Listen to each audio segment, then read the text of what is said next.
سلام، چی شده؟ هیچی فری، نبودی مرتضی رو کشتن. مرتضی همسایه؟ آره چرا؟ به زنش خیانت میکرده، زنش یهو میاد خونه میفهمه.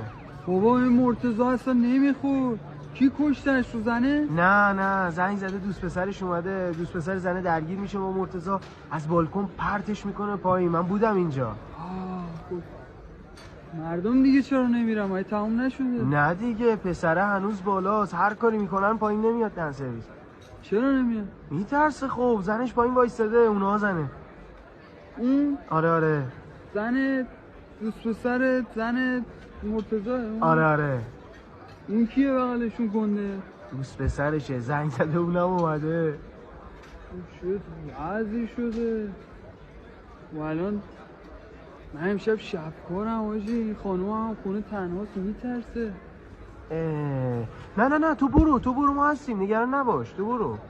اوکی دادا.